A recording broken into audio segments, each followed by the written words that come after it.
Retirement, entrepreneurship, investment with the Demolition Diva. Next on the Given a Purpose podcast.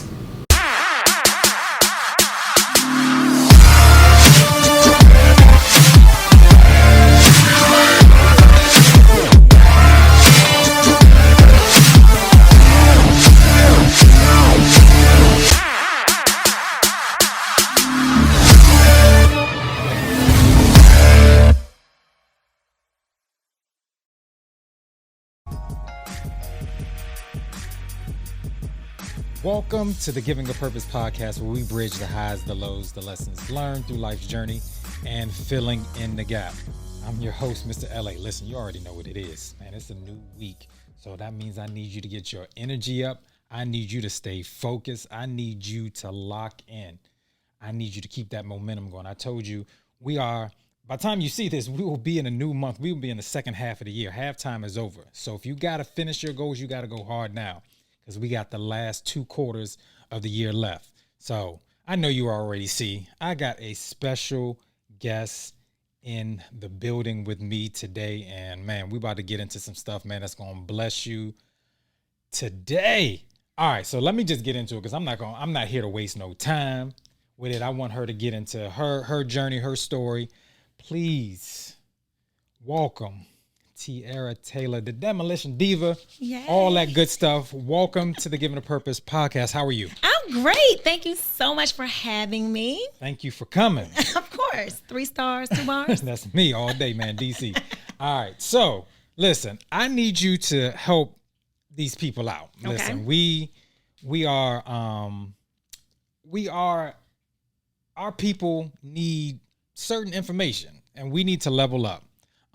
Just to kind of give you guys some background. Listen, we come from the highest of 7 hills. Okay. That's where we met.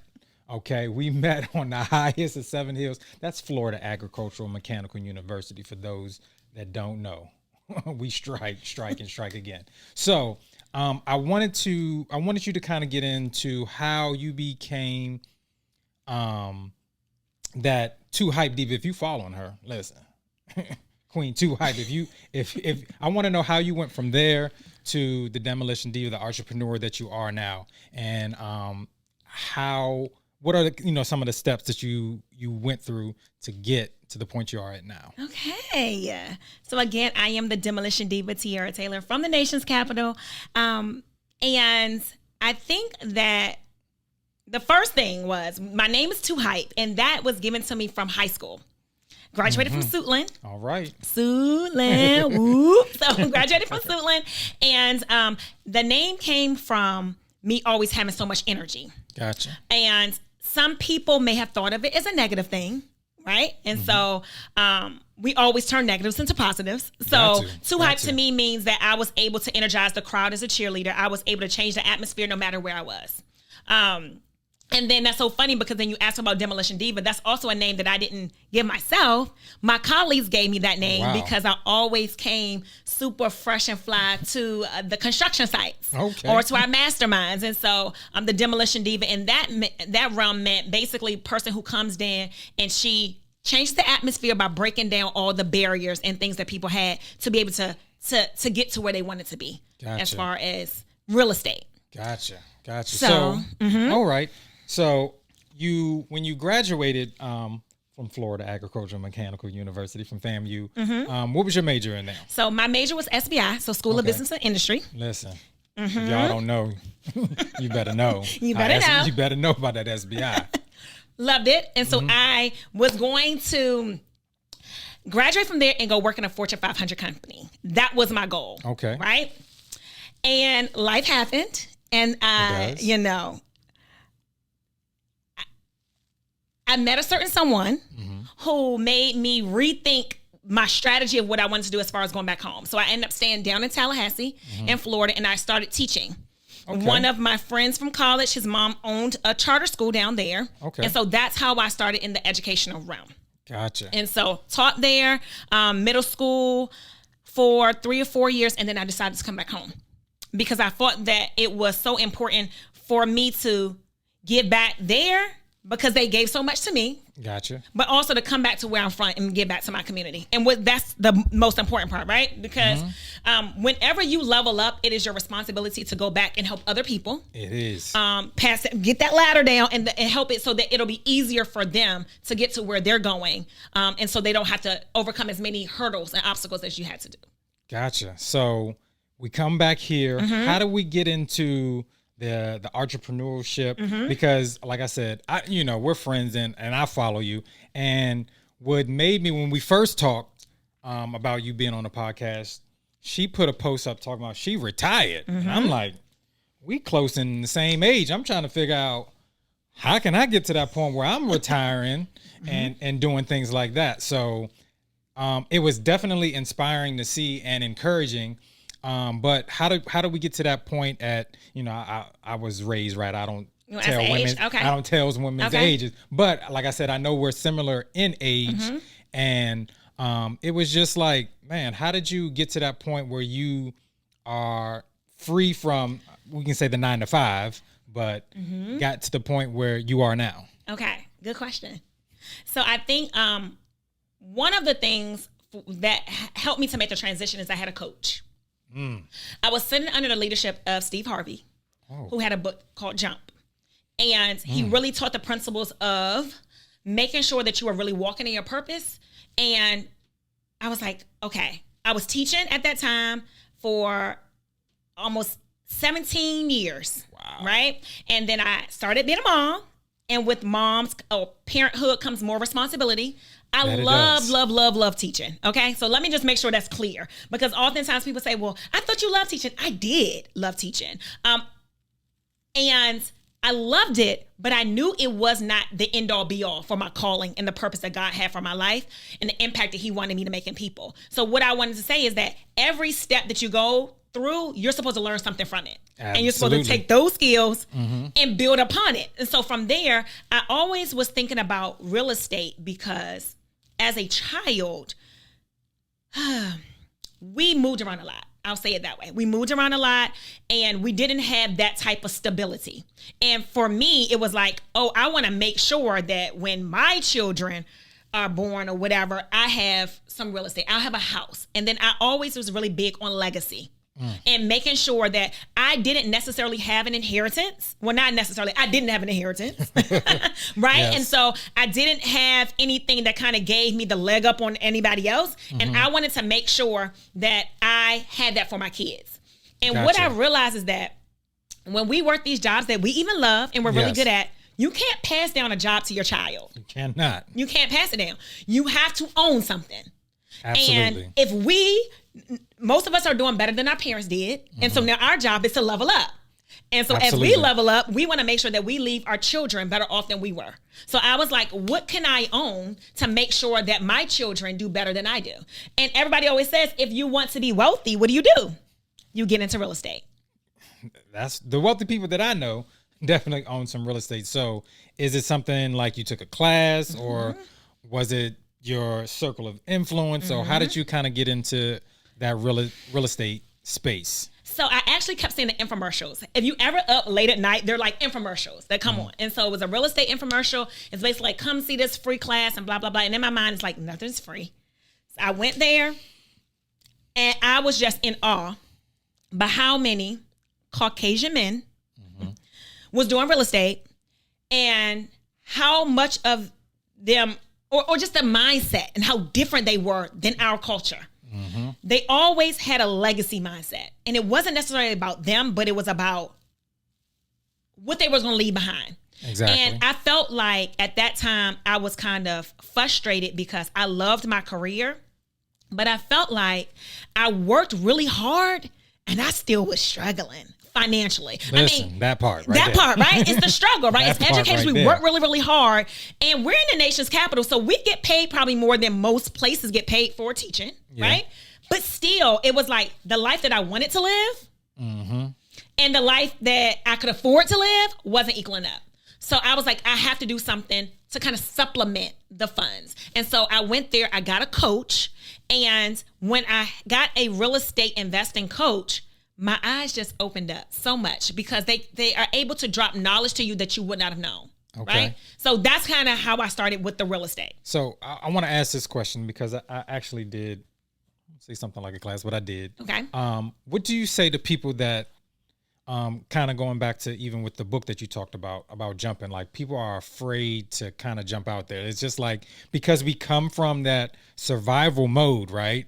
It's like, if I spend all my money trying to invest in, because we're in a culture of now, and it's like, if I do this, because, you know, with investing, it's not an immediate payoff. So how did you kind of make the jump or have that confidence to kind of go into it and kind of jump out there and investing? I'm glad you said that. I'm glad you asked that question, because as a life coach, that's normally what I help women do. I help women understand the importance of investing in themselves and basically getting out of their comfort zone. Because most of us, we are in careers and we're successful. You might get accolades and stuff, and then you forgot about your goals and your dreams and the things that you really wanted to do, because it's like, oh, well, if I switch careers, I've invested so much time in here. Or if I switch careers, maybe it's like the fear of like what other people will say, because most of us are not really working in our passion or our purpose. We're just working to pay bills. Talk about that. And I was like, I don't want to live a life of that. Like, one thing that I learned by going to Florida A&M is like, you can be what you really want to be. You have access to whatever you want to have access to. So for me, it was making sure that I was connecting with the right people that could give me a leg up. And so when I had my coaches, the Caucasian men, when I told them, like, so first of all, when we talk about the investment that you have to make, we're talking about tens and thousands of dollars that I made into this. And when he asked the question, and I was like, what? I don't have that type of money. It was like $40,000. And I was like, I don't have $40,000. He said, well, why don't you ask a family member? I'm like, what family does he have that you can just go and say, hey, can I have $40,000? Like, our community, well, I don't say the community that I was in, we didn't have $40,000 just sitting in the bank that we were willing to let someone borrow to help them level up. That just wasn't what we were. But I felt bad at that time, because I said, as successful as I am, why don't I have that money? Why don't I have enough money to invest in myself when I invest in building other people's dreams and helping children understand what their dreams are? So from there, I was like, I locked in. I was like, no matter what, I'm going to make this happen. So I made the investment happen. Through that investment, I learned the important point of this. When they were sitting there telling me about assets and assets appreciate in value, the one thing that came to my mind was, we are the greatest asset we'll ever have. Tell that part. We're the most important asset we'll ever have. And we will invest in anybody else. But when it comes to us, most of the time we don't invest in us and what really makes us happy. And we cannot actually be good for anybody else until we first find out what makes us happy and invest in ourselves. And so that's why I took the leap of faith to invest in myself. I figure if I can't bet on nobody else, I got to bet on myself. Man, listen, I don't know if y'all paying attention, but I hope y'all writing these notes and taking these nuggets down, because that's so important. But like, I know, I'm just saying from personal experience, even doing the investing, it's just like, man, if I do that sacrifice, you know, because we have that mindset, it's like, all right, man, if I drop this money, shoot, I ain't gonna be able to, you know what I'm saying? Because we're such in survival mode and such a check to check mode. And I was just talking about it earlier with some kids earlier. It's just like, you know, I came from a family where you find a job, you work that job for 30 years, and that's just the way it goes. And you know what I'm saying? And it didn't happen like that. And it's just like, you're such, like I was saying, you're such in check by check mode. You think that sacrifice will be an ultimate sacrifice that you can't make to actually level up and get to where you want to get to. Yeah, because I think everybody wants instant gratification. You think you're just going to plant this seed and it's just going to automatically grow. But it's just like a tree. You know, you plant a seed, you got to water it. You have to continue to nurture it so that it can grow. It's the same thing about your dreams and your goals. You have to plant seeds. And the things that people see now, like on TV, and they see celebrities and all this stuff, and they see all the glam, but you don't know the seeds that they invested or they sold, and you don't know how long it took for them to get there. Exactly. So we have to be willing to make an investment in ourselves. And my stuff didn't happen overnight. So I started in real estate almost 6 years ago. Okay. And I I was lucky to have mentors that poured into me, who saw my tenacity and was like, listen, I want her to be a part of my mastermind. I want to be, but the people that you are around really have a big contribution to what you do and who you are. Absolutely. And I always say your network is your net worth. Absolutely. Because people will either make you appreciate and value, and that's using real estate terms. They'll make you appreciate and value, or they'll make you depreciate and value. People will drain you. They will suck you dry. They will impose some of their habits and things on you if you let them. But if you're around the right circle, they'll help you level up. And when I think about FAMU, and I keep going back to that because I didn't plan to go to FAMU. My plan was to go to Florida State. Oh, wow. And until I got into this bad car accident, my whole life changed, and then everything shifted. The one takeaway that I had from FAMU is this, that we are really here to help each other. We're the College of Love and Charity, right? Mm-hmm. So it's really about helping other people. And I had one significant person in my life that went to FAM, and he always pushed me to be my best, period. And I think that when you realize that you are around people who want more, then you will level up. Because if you are the smartest person in your crew, you need to find a new crew, right? If you're the only person doing something, then you need a new crew. But when I was around different people who thought differently, like if someone said, oh, well, yeah, I make $20,000 a month. You're like, what? You make $20,000 a month? That sounds like a lot. Until you're around people who make $20,000 a week.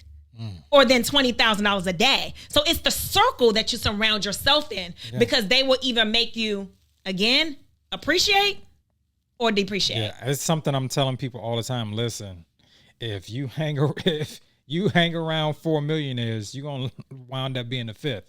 It's something that there's just going to happen. It's just that law of attraction. And it's that change of mindset and the exposure of things. So I think it's so important that that we are exposed to these things, because it's crazy. When I came back from Florida, my parents, it was the first time they ever even had life insurance. Like it wasn't things that we talked about. And a lot of the things that I learned and I came back with, because of the people I was around, I was like, oh, we supposed to get life insurance? But you see it, we're in the social media age. We have all these people, they gotta start funds to bury people. GoFundMe, right? You gotta go fund everybody. You know what I'm saying? And it's crazy. And it's just like, when you are exposed to these things, you make different decisions. Even to the point where money gets allocated, and just having everything, in a row, and just being, like I said, being in Florida, I ended up getting a financial advisor and just different things like that. It's just like you said, having that exposure and being around those certain people will make you level up. If you want to be average, you can hang around some average people. If you want to level up, you got to get around some people that are doing those type of things. Like even to the point where, and this episode is coming. If you guys don't know, we're in my office. I know it always looks different because I do different angles, make it look at different shots. But even the mindset of getting this house, I was like, I can't afford nothing that looked like a house. That was just the mindset I was, until it came down, got the house, and it was just like, all right, well, this is what I'm going to do. Let's just make it happen. You know what I'm saying? But it took the exposure of being around people that want to do something. You know what I'm saying? That wanted houses. Or people that had houses, right? Yes. Because when you around people that have it, then you want it. And that's a part of friendship, is the accountability piece. When you're around a good network of people, they will hold you accountable, and they want the best for you. So they're not trying to pull you down, right? They're not trying to steal your shine. We all shine together, because when one shine, we all shine. So I think that's why it's really important that I even said to my students in the beginning, like, show me your friends and I'll show you your future. Mm-hmm. And it's really because, like, birds of a feather flock together. And we said it, but it really, if you look at your circle of friends, so your goal, your homework, now I know you gave some homework last week. I did. But your homework this week is to do an inspection of your circle. I always call it a circle check. You look at the people, who do you call when you get in trouble? Who do you talk to and spend most of your time with? And are those people making you appreciating value, or are they making you depreciating value? Are they making you an asset? Are they an asset to your life, or are they a liability? Listen, I don't know if you knew the last topic of the last episode I did. What is who's in your circle? Listen, go check that. Go check that. Who's in your circle? Who is in your circle? And you had some homework. You need to go ask people, like, what did they think about you? Yes. What were some of your strengths and what are some of your weaknesses? Exactly. And it's the same thing. You need to be saying that to your crew. You need to be looking and say, okay, you need to make a column, a T-chart. We talk about in school. Make a T-chart. Asset, liability, and see the conversations that you have with these people. Are they helping you to grow? Or are y'all just gossiping about what you've seen on social media, what type of TV shows, or are you all helping each other level up to the next level? So, okay. I like it. I love it. So let's get into what's next. What's the next level for the Demolition Diva? Okay. So you did mention that I jumped. Yes. So it's like my 1 year anniversary of jumping. Oh, okay. So I retired last year from teaching after 18 years. I worked in almost maybe 4 or 5 different school districts. But the thing is, people kept thinking that I was leaving education. Educators never leave education. We're lifelong learners. In some capacity, yes. In some capacity, right? I might not be in the school building, but I'm always an educator, right? And so what I wanted people to understand is this. Just like we have our students, and at the beginning of the school year, let's say August, everybody gets all excited and they go to school and then they learn all this information. At the end of the school year, what happens? They get ready to be promoted to the next level. What I want people to understand is you cannot stay in the same level that you were in. Every year, almost every quarter, there should be a level up. You should be learning enough information to go to the next level. And so many times people are just so afraid to go to the next level because they're fear. They're fear about what people are going to say. They're fear they're not good enough. There's fears, and people don't want to be transparent with themselves to say, I'm afraid. Listen, that part. Listen, if you've been following my podcast for the 2 years we've been doing it, one thing I talk about all the time, you have to self-assess. You have to look at yourself in the mirror and say, you know what I'm saying? A lot of people, we're so used to, especially in our social media age, it's so easy because we're thumb thugs. It's so easy to point the finger, but it's harder to look in the mirror and say, all right, well, what did I take part in this? You know what I'm saying? Like, it's crazy when you're in education and there's so many kids nowadays, nothing is ever their fault. It's crazy. Like, you give an assignment, they don't do it. It's not their fault. It's your fault. You didn't teach it right. Well, now I think all the rest of the 18 other people got it. I'm trying to figure out why you didn't get it. And then the way I structure my class, I don't even move on until everybody got it anyway. But you know what I'm saying? It's never me. You know what I'm saying? We have to check ourselves first. And then that's how we honestly level up. Like you were talking about earlier, that's a part of the self-investment. And it's another thing that I was talking to the kids about this morning is a part of the process that I tried to push away from and I had to learn to accept is you got to accept the failure that comes. It's a part of the process. And that's a part of the investment part. That's a part of the jumping part. Listen, when you jump, the chute may not come out as soon as you jump. All right. Sometimes you may have to hit some rough patches. All right. Sometimes you have to restart. I mean, I can get into my story because I was a grown man, had to move back into my parents' house when I came back after the divorce and all kind of stuff. But listen, sometimes you have to, but it made me self-assess. Like, why are you here? Like, how did we get back here? And then do you want to stay here? Exactly. Because you got a choice. Because some people are like, yeah, I'm just okay with it. Do you want to stay there, or are you ready to take accountability for your part of it so that you can move forward? And I always say that you never lose. Like you win or you learn. Because even in what is seemingly a failure, that's always something that you can learn from.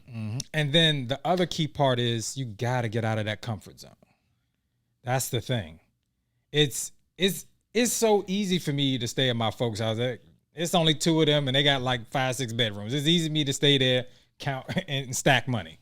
It's just simple. But it's just at the same time, you look at yourself like, what am I doing here? Like, no, I have to choose and I have to jump. And that's why I'm here. That's why you're here. But what about your circle? Did you think that your circle of influence has something to do with the mindset of like, I don't need to stay here anymore? It's definitely the people that I hang around with, because everybody else had a house. One. And it's just like, what are you afraid of? Like, at worst, I had to think of it like this. At worst, if it doesn't work, you got somebody. I can come back. Yes. You know what I'm saying? But at least you tried. Yes. But we don't think about it like that. We think about, all right, if I go out there, damn, I'm probably going to have to sleep in my car or something like that, or whatever the case may be. And you can't even be afraid of that. Shoot, my car's paid for. But anyway. But, you know, just having that fear of just jumping out there. And that's why it's called, you know, betting on yourself. You got to take those chances, because once you stay in that comfort zone, that's where mediocrity is. And mediocrity will never get you to where your full potential. I've seen a lot of people have a lot of potential, but never reach that part because they're comfortable at being at the level that they're at. I agree. I always say it's like you versus you. Like, so many times people are trying to compete with other people, and they're looking at people on social media, and they're looking at their friends, and they're comparing themselves. But like, in real life, it's only you versus you. It's you versus your goals, versus your dreams, versus your excuses. I'm tired, whatever you're saying to yourself, is you versus you. So you have to really take a good look in the mirror and ask yourself, what do you want? And then hold yourself accountable. That part. To the commitment that you're making to yourself. Exactly. And I think, you know, and I always preach mentors, coaches, because that's what a coach does. They just keep you accountable for the things that you said that you want to do and how you can move on. And so when you ask me about what's next for me, it's really just helping people transition. Helping people understand, like, as an educator, I know there's a lot of us who, there was an article that just came out, and it talks about how many teachers, I think it was 400,000 teachers are leaving the profession this year. And I was just thinking to myself, like, what's next? Because most educators, we love to help, but we also have other skills. And I'm not saying leave your job, because I'm never an advocate for people just getting up, leaving their job without a plan. Like, there has to be a plan, a strategy. But what I am saying is you need to tap into what your talents are so that you can create a business and create a legacy for your kids. Absolutely. Legacy is the new. Is the new, right? It's the new. It is. So just to kind of, you've talked about all these things. How can people, you know, follow you, get in touch with you? Okay. If they need coaching. If they trying to level up. They need coaching. So if they want the free blueprint of how you can invest in yourself and live a legacy of wealth, you can go to www.investinginyourlegacy.com. I also have a website. Okay. IamTiarraTaylor.com, where you can get my book. Okay. The pre-order of my book is called Girl, Get Your Glam Back. How to renovate your life and not look like what you've been through. Because so many of us have been through so many things you would never know. Because most successful people have overcome a lot of obstacles, a lot of struggles, a lot of trauma, a lot of stuff. But the goal is not look like what you've been through, and then to be able to help other people get to where they want to be. Man, listen, I'm going to have all that in the description just in case you didn't catch it. But if not, you can rewind it back and write it down yourself. But definitely, man, I want people to definitely connect with you, because you are an asset to the community, man. It's always about coming back home, coming back to the community and leveling up, man. That's what we see. I don't want to get too deep into it, but that's what we've seen in the mayoral race. We've seen a lot of people that have just come back to the city trying to level us up and make our city, you know, what it is. And I want to say, you know, I'm all for giving people their flowers now, man. We appreciate all of the seeds that you're dropping in our city, in our communities, and making it better. So we definitely want to salute you and thank you for all the hard work that you are doing. Make sure you guys go and follow her, please. Yes, Make sure you pre-order that book too. Okay. I love it. Make sure you get all of that. Now. No, hold on. Before you say that, okay? Go ahead. I want to say this to you, because having the opportunity to work in DC and Prince George's County and Florida as an educator, there are not as many Black male teachers. As they probably should be. So to see you going back to where you graduated, right? Your alma mater. I am. To give back, right? To pour into the students is beyond commendable. And when I think about it, because I realize that neither one of us have education degrees, right? So it's a choice. Like, so we chose to do the hard work of going back inside it. So why? Why did you choose to go? Because you could have did anything with your economics degree, right? You're right. Listen, if I'm, I can't, it's on my sleeve. If I'm not Jamaican, I don't know what I am. Okay, I've done banking. I've done all kind of stuff in the bank. I did Wells Fargo. I worked for like 2 other banks. I've done different things like that. The crazy thing about it is I came to visit one time, and my sister was like, man, one of your frat brothers owns a school, man. You should get into teaching. You're really good with kids. Because I had already been coaching and then just different things like that. And I'm like, whatever, we'll see. Whatever the case may be. And I was in a weird space. I was kind of like going through a divorce. I was still in Florida. And if it wasn't, the bruhs are the bruhs. So he calls me literally on a Saturday night, about 9:00. Like, yeah, what's going on, team? Yeah, we're gonna bring you in and have you teach. And I'm like, okay. He's like, yeah, but the teachers start on Monday. So I was like, in 2 days, Monday? Like I'm in Florida, right? Like I don't know how that works like that, but all right. I said, well, let me think about it, because this is a lot to figure out in like 2 days. So it was just one of those things. My hardest thing was I was really involved in my church. Okay. So everything else, I can get up in the car and go. It was cool. It was just, I was my pastor's assistant and all kind of stuff. So it was just hard. So I had to have that conversation with him first. And everything just lined up. So we prayed about it. We talked about it. Packed my little Kia Forte. Put everything in it and drove up. And then come to find out, one of my good friends that I went to college with and I've known since we were in high school actually worked at the school. Okay. So he came in and literally everything, like gave me a blueprint for everything. And then it was just like, okay. The crazy thing about it was, even though I just got into it, it felt like riding a bike. It felt like something I've done before. So with their help, with that circle of people that he actually surrounded me with, we just made it happen. And then I had an opportunity to go back to my high school, and I went. And, my dad went to Carroll. My uncle went to Carroll. I had a cousin go to Carroll. I went to Carroll. So it's just a legacy. It's more than just the building. It's in us, I guess. So it was just one of those things that it was good. And so does that mean that even though you can start off in one career or doing one thing, you can actually transition? You definitely can.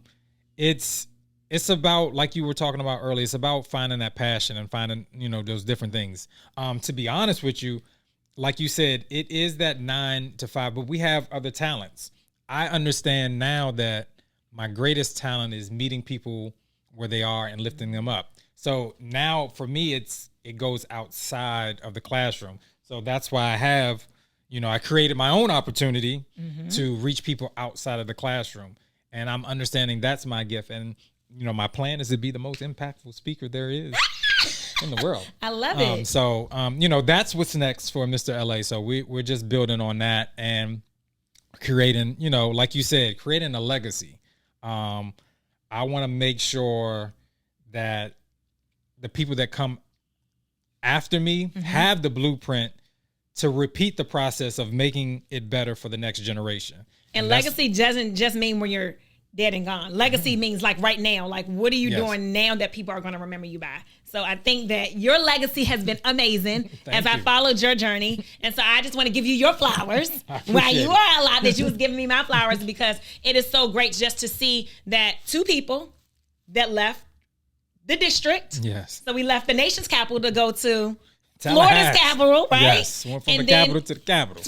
Capital, and came back and both decided, even though that was not our major, that it was our responsibility to come back and educate our youth, because our youth are, of course, our future. Yes. So thank you so much for having me. I appreciate you coming. Are you going to buy me back? Listen, I got you. Listen. This was a long time coming. I'm glad it's crazy because her energy for doing it was just like, all right, just let me know. I'm excited. So we finally got it done, and it is what it is. Hopefully you guys were blessed by it. Hopefully you guys got some things from this episode. Make sure you write those jewels down. Make sure, listen, if this is your first time, I can't believe you've been in the dark, but if this is your first time watching an episode of the Giving a Purpose podcast, right down there in that corner, make sure you hit that subscribe button. Make sure you click that bell. Man, new, fresh weekly episodes. Listen, we drop every Monday. Listen, I have it set to come out at midnight. So if you a night owl, you can catch it at midnight. If you're driving to work in the morning, you can catch it while you're driving. We're out on all major platforms. So listen, I need you to do the most important thing that I need you to do for me always, and that's make sure you live on purpose and make sure you live in purpose. I'll see you guys next time. Peace. You've been listening to the Giving a Purpose podcast. We hope you've enjoyed the show. Be sure to subscribe on iTunes, Spotify, or Google Play to get new, fresh weekly episodes. For more, follow us on Instagram, Facebook, and Twitter.